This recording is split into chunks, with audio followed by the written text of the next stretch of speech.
My lecture is entitled "Where Does Europe End?" on the return of the language of Christian Europe, and it's going to be a pretty broad, and I think one might say broad historical reflection on the return indeed of the language of Christian Europe, and also on some of the undertones that other concepts have that are reintroduced into political language these days, and also used as important political concepts at the level of the European Union. And these undertones relate again to Christian Europe in one way or another, as I will explain. I should preface my talk by saying that I'm not the only one, it seems, luckily, who is interested in this and related themes. Really, just to mention two high-profile publications that in the last 3-4 years have appeared that relate in one way or another to the question of Christian Europe is, of course, Olivier Roy's book, Is Europe Christian?, which asks a question very similar to the one that I'm going to ask in my talk today. Then, of course, my friend Carolingian Empire has written a magisterial book on the intellectual history of Christian democracy, and I think that's something that obviously has close connections to the question of Christian Europe and whether Europe is Christian and what that might mean to begin with. And then in recent historiography, we have Juliana Chamede's book, A 20th Century Crusade. Whenever I see this book, I think that the title of my new book, The Dark Side of Christian Democracy, is really not very polemical compared to that one. This one is about Christian Europe from the perspective of the Vatican and the role of Vatican diplomacy in the 20th century. So we have, to name just 3 important recent publications, certainly a growing interest in this question, and it's I think very welcome interest, because many of the topics of politics and religion have made hardly any inroads in political science scholarship, and I think they should, because they relate to eminently relevant issues of political mobilization, and indeed of the ways in which political elites conceive of Europe, and the way in which political elites frame Europe as a space that in one way or another shares something together or belongs together. But now let me go into my talk, because this was, as I said, only a preface to the talk, and start by the observation that one of the more interesting political developments in contemporary Europe, I suggest, is what I would call the migration of the language that has originally been used to describe what Europe is. And what I mean by that is that this language has migrated from the vocabulary of center-right politicians who were committed to unifying Europe and creating a more humane political order on the continent. It has migrated from the vocabulary of these politicians and these political actors to the speeches and campaigns of nativists, of nationalists, of ultraconservatives, in particular in Eastern Europe, but certainly not limited to that. Consider, to start with, the notion of Abendland. It's a Germanic notion with a long pedigree in political history. Abendland may be translated as Occident, or more accurately, these are the more common undertones it has, the Christian West. In the immediate post-war era, this term, the term of Abendland, has been shorthand for Europe in the predominantly Catholic Christian democratic milieu, whose political representatives, as is well known, played an important role in the post-war unification of Europe.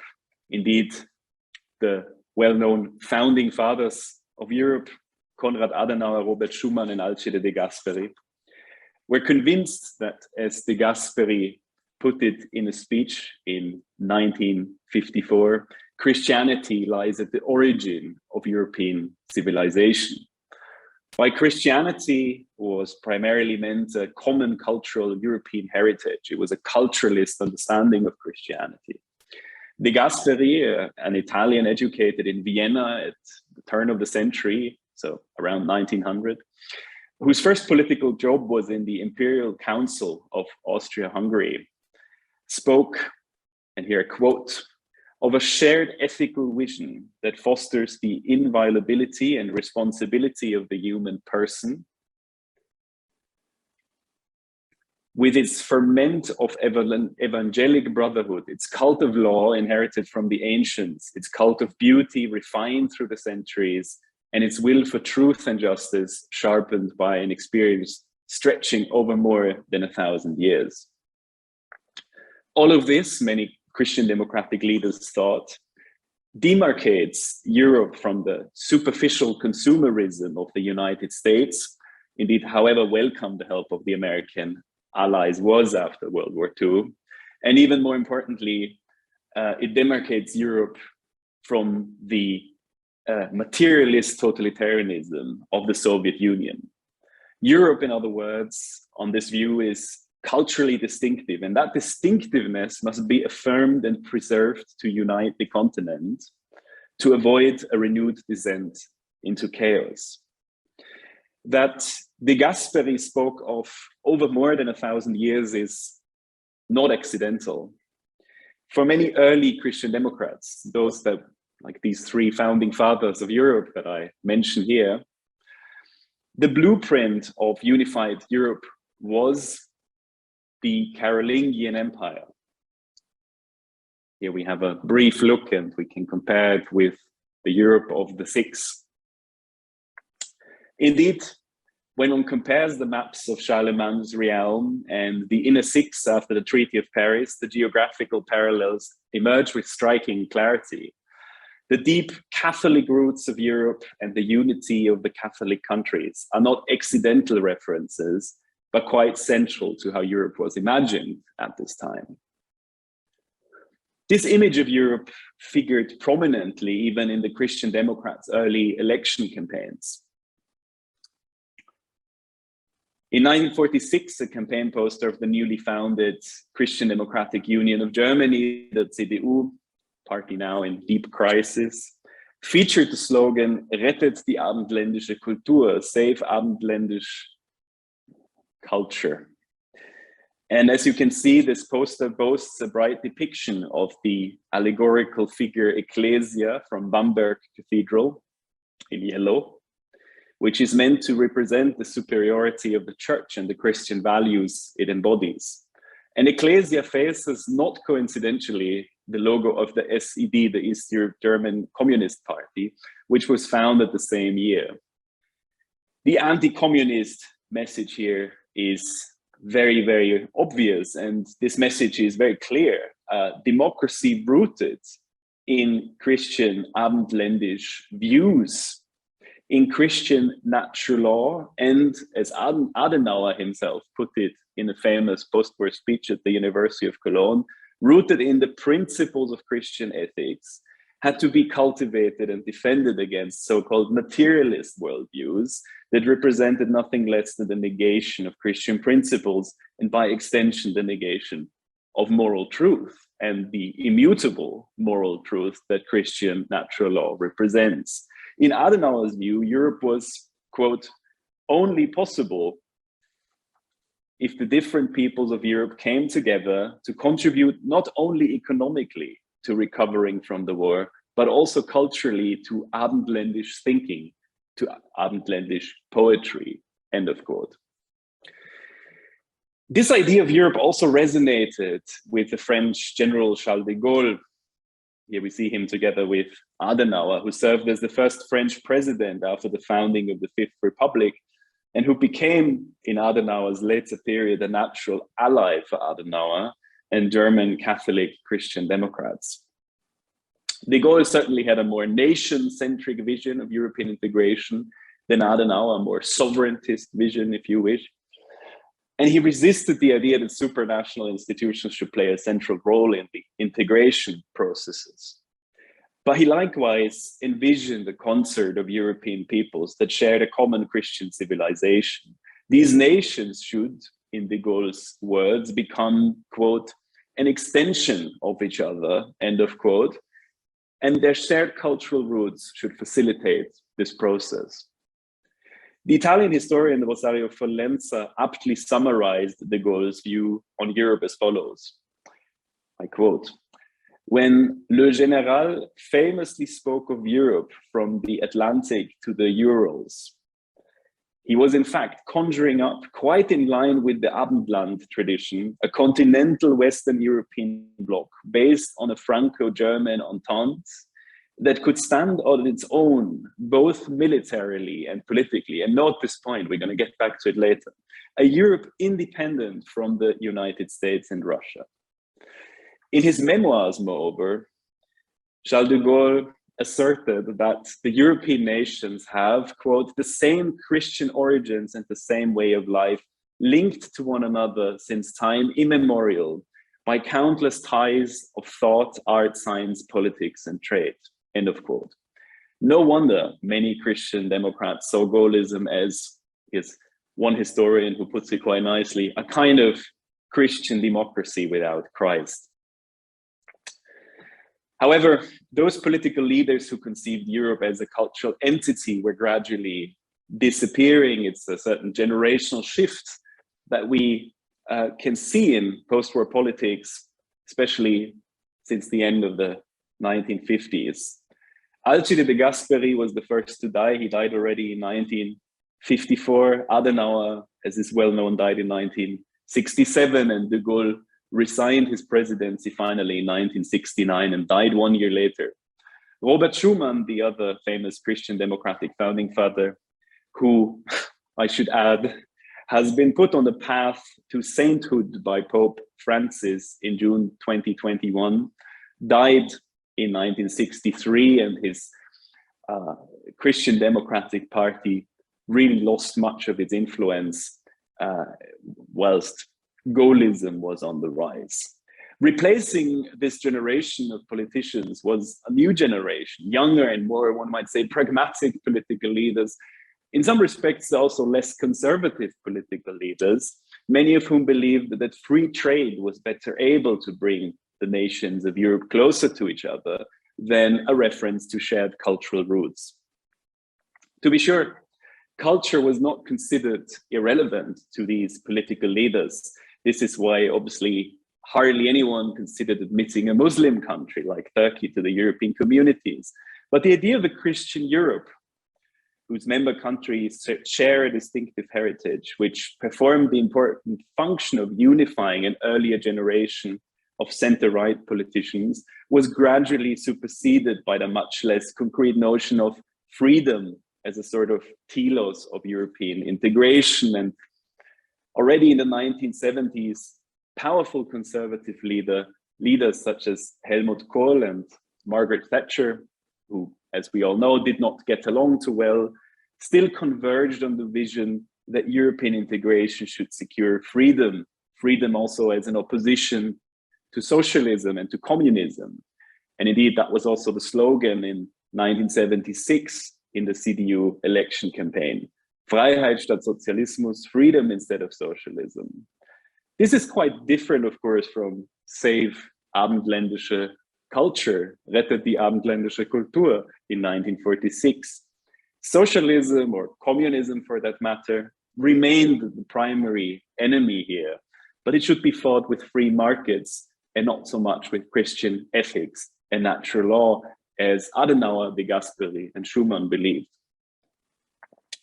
Importantly, foregrounding the notion of freedom and de-emphasizing what one might call thick conceptions of shared European culture also facilitated the gradual expansion of the pan-European network of conservative parties from the mid-1970s onwards. Transnationally minded realpolitiker like Helmut Kohl realized already in the mid-1970s that integrating Christian democratic and conservative traditions and parties from non-Catholic countries into the well-known European People's Party, which at this point already existed, and related transnational organizations, was crucial to avoid political marginalization in the constantly expanding European communities. And bear in mind that the 70s was a time when Christian democracy, apart from in Italy, was not very successful. This was a time when social democrats were firmly in power in many European countries, from Germany, Austria, and of course the Nordic countries. And many of the new potential allies that existed in this ever more expanding Europe, and most notably Scandinavian conservative parties, who obviously had no Catholic pedigree, would have shrunk from joining a new conservative European alliance if it was modeled on the image of a Christian Abendland, on a Carolingian Empire redux or something of that sort, as mentioned before. So a new language had to be sought out. And that new language was very much infused by ideas of freedom, free trade, free markets. Culture receded in the background. At any rate, while the language of a Europe defined by a shared culture generally disappeared from the vocabulary of center-right politicians, or at least receded to lower-level politicians, decades later it reappeared elsewhere. And this is where the migration of political language that I mentioned at the outset really becomes visible. This culturalist language was indeed adopted by political actors who are often categorized today as right-wing populists. We can put scare quotes here. More accurately, perhaps we might call them nativists or nationalists and ultraconservatives. And these sorts of political movements have discovered and repurposed the culturalist narrative of a Christian Europe to serve their own ends. In the German-speaking world, even the notion of Abendland made a comeback on the right fringes. The Alternative für Deutschland, Germany's moderately successful, perhaps some might say already declining hard-right party, commits itself in its main party manifesto to the preservation of Abendländisch Christian culture. The closely related, or in prior times closely related and also quite successful, one might say, anti-immigrant movement, Pegida, even has Abendland in its name. As you all know, the acronym stands for Patriotic Europeans Against the Islamization. That is even a word of the Abendland. And the Austrian Freedom Party, for some local flavor, one of the more long-standing ultra-conservative nationalist parties in Europe, used the slogan Abendland in Christenhand, meaning Abendland in the hands of Christians, in the 2009 European elections. And some people who support the AfD even believe that Jesus would vote for the AfD. Let's leave it at that. Even more striking to me, and perhaps also more important for the argument of this talk, is indeed are the increasing appeals to the idea of Christian Europe that resound in Central and Eastern Europe. The political imaginaries of the likes of Viktor Orban, the pugnacious Hungarian prime minister who has transformed Hungary into an illiberal democracy, or at least claims to have done that, and Jarosław Kaczynski and his Polish Law and Justice Party, here he is depicted with Benedict XVI, are defined by an understanding of Europe as a culturally Christian sphere. And they claim to preserve and defend this Europe, especially against the superficial, culturally corrosive social liberalism of the West, which they consider a major threat to its shared values and traditions. Orban, interestingly enough, even seeks to link the notion of Christian Europe to the ideological tradition of Christian democracy, and he obviously has a point here. Not only has he repeatedly called for a Christian democratic renaissance that should involve a return to the values and ideas of the post-war era. In February 2020, when the European People's Party, already mentioned the European Alliance of Christian Democratic Parties, seemed increasingly willing to expel Orban's party Fidesz due to the undemocratic developments in Hungary. And as we all know, shortly thereafter, the party was expelled. So in February 2020, Orban even drafted a 3-page memorandum for the European Christian Democrats. In this memorandum, a most remarkable document for anyone interested in political ideologies, he listed all the sorts of things that Christian Democrats originally stood for, in his view at least, from being anti-communist and pro-subsidiarity to being committed representatives, as he puts it. I mean, this is not great English, but anyways, committed representatives of the Christian family model and the matrimony of one man and one woman. However, Orban also added that we being the Christian Democratic Party family in Europe, we have created an impression that we are afraid to declare and openly accept who we are and what we want, as if we were afraid of losing our share of governmental authority because of ourselves. To save itself and to save Europe, Orban argues, a return to the ideological roots of Christian democracy is needed. In sum, the language of Europe is a thick cultural community, the language of a Christian Europe, and indeed some core elements of the ideology of Christian democracy itself. All this has migrated to other sectors of the political spectrum, and it also has geographically migrated, if you will, to Eastern Europe. Ideas and concepts that after World War II were part of the center-right's ideological repertoire and even considered core elements of what it meant to be a European are now used by nativists and ultra-conservative nationalists and used in order to justify their exclusivist Christian identity politics. Note that the Eastern European parties and politicians who today reach for the narrative of Christian Europe stand for a broader backlash against the previously hegemonic, unequivocally market liberal and pro-Western forces that made many Western European center-right leaders enthusiastically support Eastern enlargement in the early 2000s. The Polish Law and Justice Party, for example, not only rejects liberal views about same-sex marriage, abortion, and so on.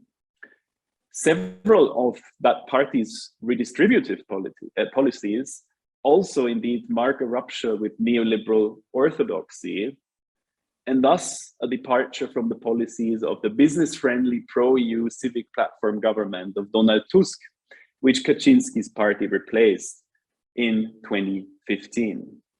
In Orban's Hungary, free market policies have largely remained in place, I should add, especially to the extent that Orban and his cronies profited from these policies. Yet we also see in a recent nationalization, or rather renationalization of the pension system, and significantly increased spending on active labor market policies. And obviously, if you have questions on that, don't ask me, but ask Doro Bohler, my dear colleague who also joined this talk. She's the person who knows most about this, I think, probably in the world. At any rate, one interesting interpretation of the development that I've been sketching, this migration of language, frames it in terms of a revolt of Eastern and indeed to some extent also Western European nativists and nationalists against a perceived imperative to be culturally liberal and anti-nationalist. We all know the famous analysis of Ivan Krastev and Stephen Holmes, who indeed perceptively note, I quote, that the ultimate revenge of the Central and East European populists against Western liberalism is not merely to reject the so-called imitation imperative, but to invert it. We are the real Europeans, Orban and Kaczynski claimed, and if the West wants to save itself, it will have to imitate the East. And I mentioned already this memorandum that Orban wrote for the European Christian Democrats, where this idea of saving yourself, this appeal to saving Europe through these, to the return to conservative values, very forcefully appears. Now, where there's much to be learned from Krastev and Holmes's analysis, another reading of the eastward and rightward migration of culturalist understandings of Europe is available. This starts from the observation that talking about Europe as a geographical space defined by a deeply rooted common culture implies talking also about where Europe ends, where its cultural borders lie. Recall that the Europe envisaged by the Christian democratic founding fathers, I don't know, Schumann, De Gasperi, and by de Gaulle was a much smaller, much more limited entity than today's Europe, today's EU, with its 27 member states. The founding fathers and the Gaullists believed, for example, that there were profound cultural differences between the Abendländisch, predominantly Catholic Europe, and Protestant Britain and Scandinavia, which at least at some point were obvious new member candidates for the ever-expanding Europe. De Gaulle was in fact fervently opposed to admitting Britain to the European communities and famously vetoed Britain's applications to join 2 times in 1963 and 1967. If talking about Europe in cultural terms necessarily involves talking about cultural boundaries, then I suggest it is perhaps not surprising that today's nativists, nationalists, and ultraconservatives came to endorse a culturalist understanding of Europe. After all, these are virtually the only political actors today who indeed indulge in talking about borders and attribute utmost importance to problematizing and politicizing cultural difference. Seen in this light, it is only natural that the once innocuous notion, and noted, it was once an innocuous notion, that Europe has, as it were, cultural borders, finds a home with them. Now, one need not endorse the political projects of Viktor Orban, Jarosław Kaczynski, and their allies to acknowledge that the questions they confront us with, that these questions merit some attention. Indeed, the old question of what is Europe if it is an entity defined by shared culture, and by extension, where does Europe end? These are questions who, well, not only those who simply do not want to leave it up to nativists, nationalists, and ultraconservatives to define what Europe is, culturally speaking, need to reflect on and ponder. Where Europe ends is indeed also a highly pertinent issue in European geopolitics. And interestingly, it seems as though key EU figures are gradually converging on a position that structurally resembles a view that was prominent on the center-right in the post-war era, without linking it emphatically to narratives about shared culture, of course. What am I talking about here? Indeed, with the von der Leyen Commission's commitment to strategic autonomy, which basically implies the objective to a certain European sovereignty over China or in relation to China, the original Christian democratic and Gaullist theme of Europe as an independent third global power has returned with a vengeance. Just that independence today means independence from the United States and China, not as back in the days in the post-war era, independence from the United States and Soviet Russia, though of course Russia remains a menacing presence. Interestingly, and I think here is a big puzzle also, and probably something that especially historians of European integration might be interested in the future, whereas the Gaulle and Christian democratic Gaullists saw Europe's Christian origins and the shared way of life as the backbone of geopolitical autonomy, if you want, the ethical grounding of a geopolitically autonomous Europe.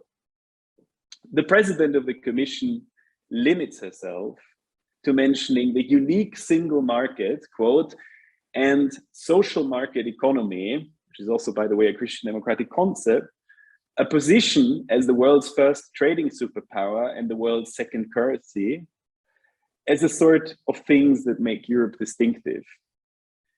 This, despite affirming Schumann's talk of Europe's need for a soul and ideal. Much like earlier pragmatically minded politicians then, von der Leyen mostly speaks the language of markets and of moral universalism.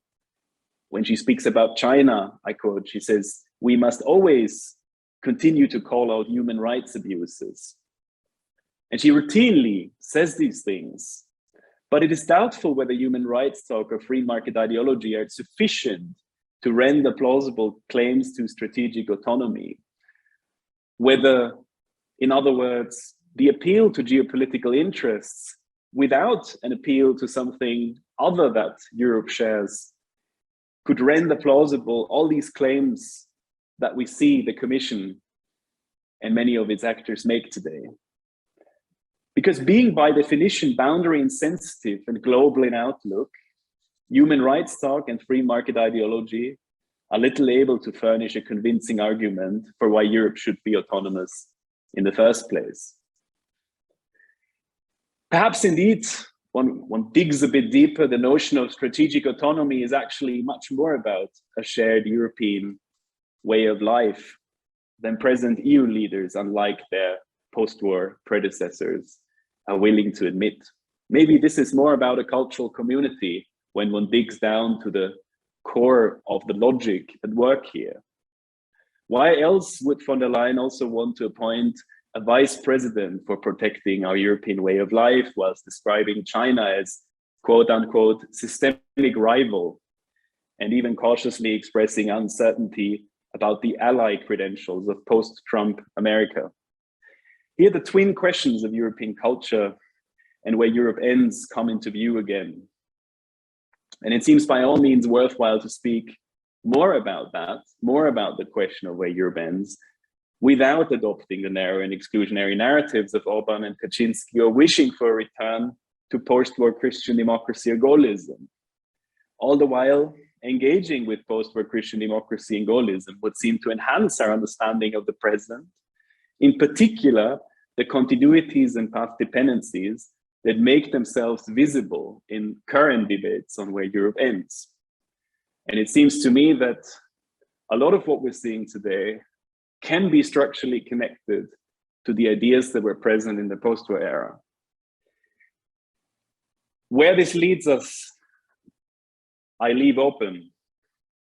But at any rate, I think it's worth reflecting on this, and I hope you agree. Thanks for your attention.